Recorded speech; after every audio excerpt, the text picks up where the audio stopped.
No, non me lo dire. Mi sta a finire il pantone. Dai, aiutami, fammi almeno le ali, te prego. Mi piace troppo sto colore, non puoi finire.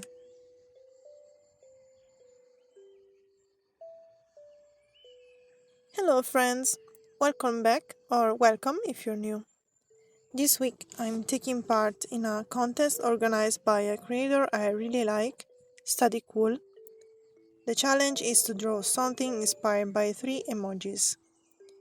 I chose this combination, a wing, a rose and a planet. After some brainstorming and a few small sketches to gather my ideas, I decided to create this angel, floating in a nebula, who's trying to protect a rose that's wilting.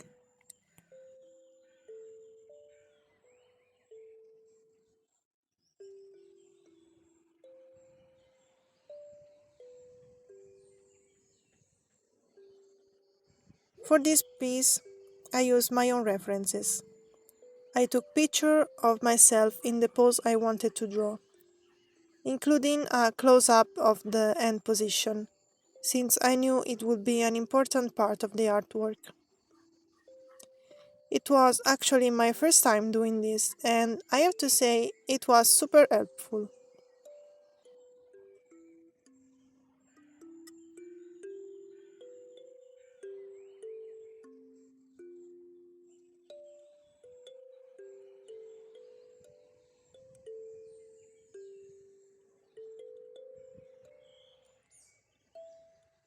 Usually, when you're looking for poses online, it can be hard to find the exact image you have in mind, and you end up compromising.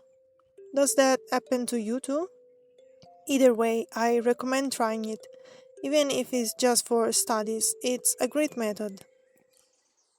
I didn't do anything fancy, just took a photo of the pose, but now that I've finished the drawing, I realize I should have also thought about the lighting. If I had placed a light source between my hands when taking the photo, I would have a better idea of how everything should look, without needing to search for extra references online.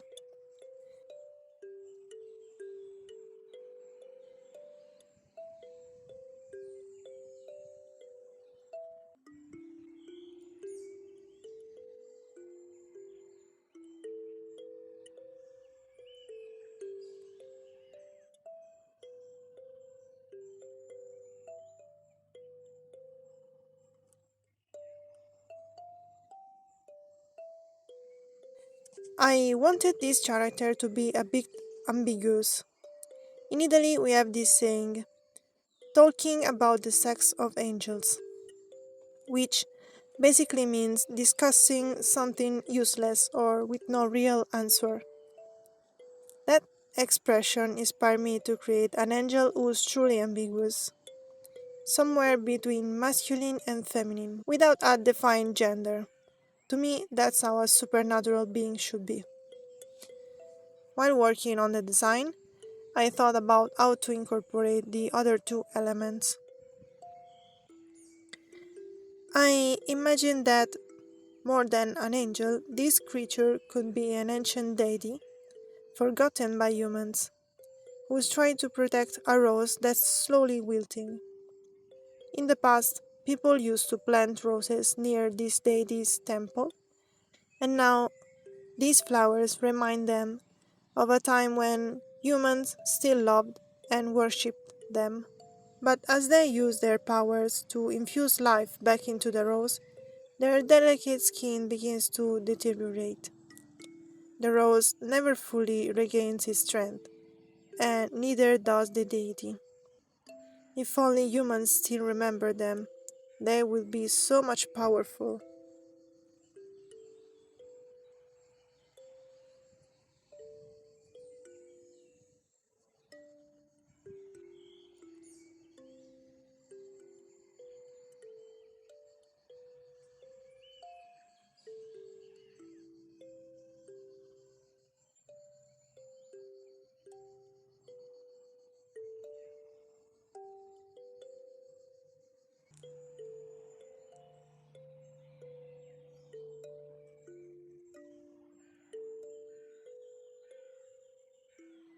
The last element was a planet.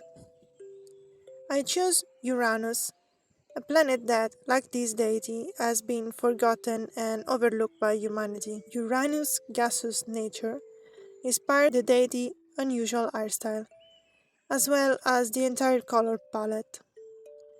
I focus on cool tones, mainly different shades of blue, though the darkest blue I have is closer to a teal. It ended up adding some variety to the overall look, and honestly, I love how it turned out. For the background, I used watercolors and tried to make it look like light was shining out of the figure. Over the blue watercolor, I layered some metallic watercolor from Kuretake. The shade is called White Gold and I got it a while ago in a scroll box.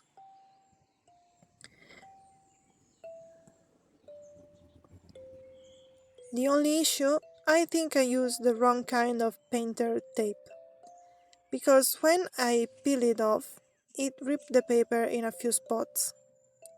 I managed to fix it with some glue, but in those areas, the marker tip behaved a bit strangely. Luckily, they were small areas, so it didn't affect the final result. As I mentioned earlier, I tested different color palettes before deciding what to use. In one test, I shaded the skin with a lilac marker, and that changed everything. Up until now, I have always been afraid to use non-skin tone colors for shading the skin, but this lilac gave the skin such a cold, ethereal tone and really set the mood for the entire drawing. I want to experiment with this more in the future. I'd seen other creators use like green shadow on faces, and I used to think that's something I'll never do. I'd just ruin everything. But this experience surprised me in the best way. It's not like I went crazy with the colors, but it's still a step forward from my old mindset, right?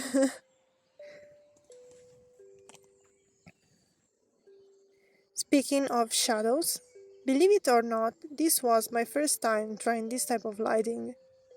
The rose is glowing because it's been infused with the deity's power. I only had a reference for how the light will hit the face. For the rest of the body, I had to trust my instinct. Overall, I think the lighting effect turned out pretty well, even though I have some doubts about certain areas, especially there.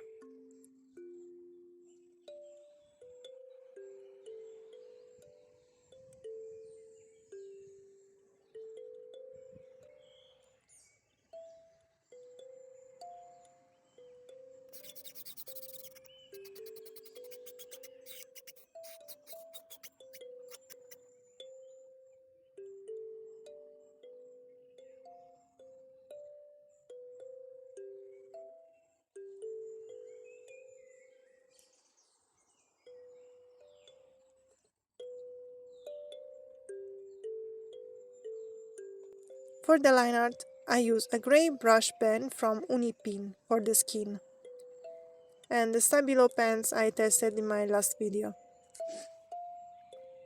I'm really enjoying them. I think they're going to be my go-to pens from now on. The colorful line art is something that I never expected I would like this much.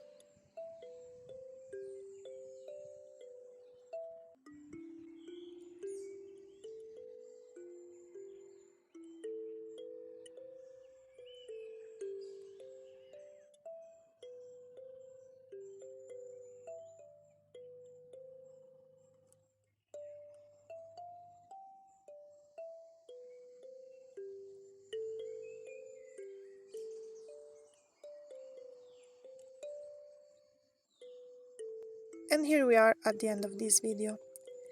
I really hope you enjoyed following me on this little creative journey. It was super fun and inspiring to take part in this contest. and let myself be guided by three simple emojis, creating something that in the end seems to take on a life of its own. I'd love to hear what you think about this character and the story I built around them. Would you have interpreted these emojis differently?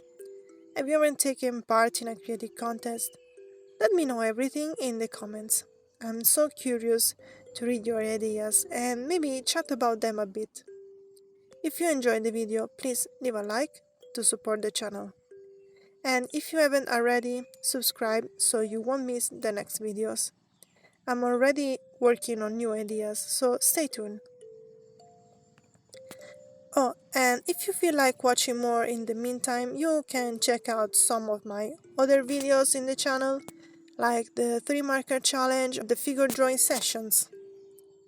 Thank you for spending some time with me and for your support. It really makes a difference. I'll see you very soon with a new video. Bye!